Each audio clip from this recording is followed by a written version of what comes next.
प्यार में इतना दर्द किसी को न मिले। Sad love story Hindi. Aditya पढ़ने में थोड़ा एवरेज और लड़कियों के मामले में थोड़ा कच्चा था।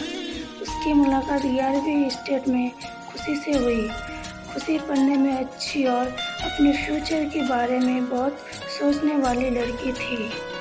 धीरे धीरे 11वीं क्लास ख़त्म होते होते वो सच्चे दोस्त बन गए थे और 12वीं में आदित्य ने खुशी से अपना प्यार का इजहार कर दिया, लेकिन खुशी ने इनकार करते हुए बड़े प्यार से उसे समझाया कि इसमें हम दोनों की ज़िंदगी ख़त्म हो जाएगी, क्योंकि हम ना ही क्लास में पढ़ाई कर पाएंगे और ना ही घर पर।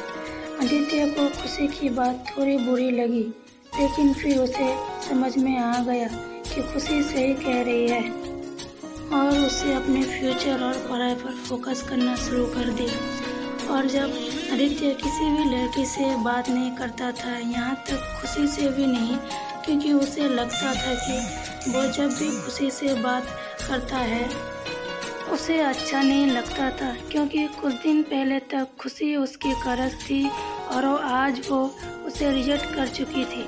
और आदित्य इन सब बातों को नज़रअंदाज करते हुए अपने एस्टीमेट की परीक्षा में मेहनत करके पूरे स्कूल में फर्स्ट आया।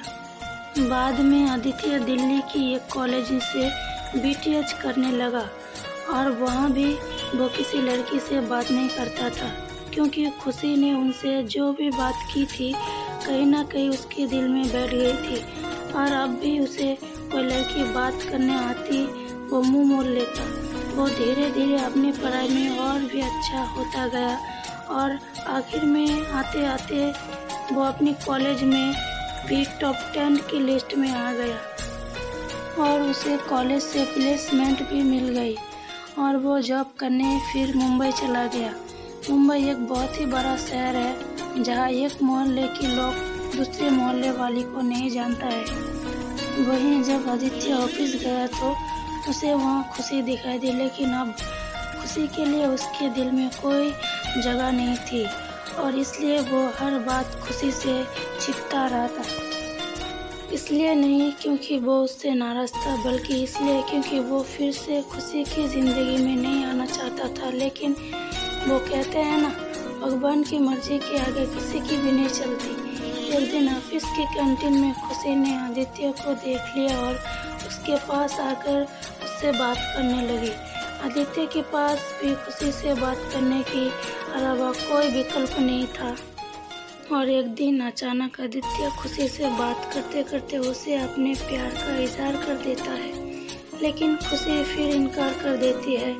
और जब आदित्य उससे इसकी वजह पूछी तो वो बताई है कि उसकी शादी तय हो गया है और 1 महीने बाद वो जॉब छोड़ देगी। जब ये बात आदित्य को पता चली तो वो एक बार फिर से टूट गया, जिसके बाद वो अपने आप को संभाल नहीं पाया और एक चिट्ठी खुशी के लिए छोड़कर चला गया। और खुशी उस खत को पढ़ती है जिसमें लिखा था, मेरी प्यारी खुशी, मैं तुमसे बहुत प्यार करता हूँ, लेकिन शायद तुम मेरी ज़िंदगी में नहीं हो, इसलिए तो मैंने तुम्हें 2 बार खोया हूँ।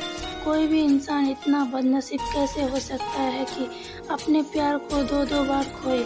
मैं नहीं जानती कि मैं तुमसे दूर रह के जी पाऊँगी नहीं, लेकिन अगर तुम्हें किसी और से शादी करते देख लूँगा तो पक्का जी नहीं पाऊँगी। इसलिए मैं तुम्हें और इस शहर को दोनों को छोड़ के जा रहा हूँ। हमें तो ये नहीं पता था कि खुशी ने 12वीं स्टेट में या तभी टाइम पर आदित्य को ठुकरा के गलत किया या सही, लेकिन आदित्य ने यह साबित कर दिया कि वो खुशी से सच्चा प्यार करता था और इस बात को एहसास शायद अब खुशी को भी हो चुका था और इसलिए शायद आज तक खुशी अपने आप को माफ़ नहीं कर पाई है। प्लीज़ अच्छा लगे तो सब्सक्राइब, शेयर, कमेंट ज़रूर करना।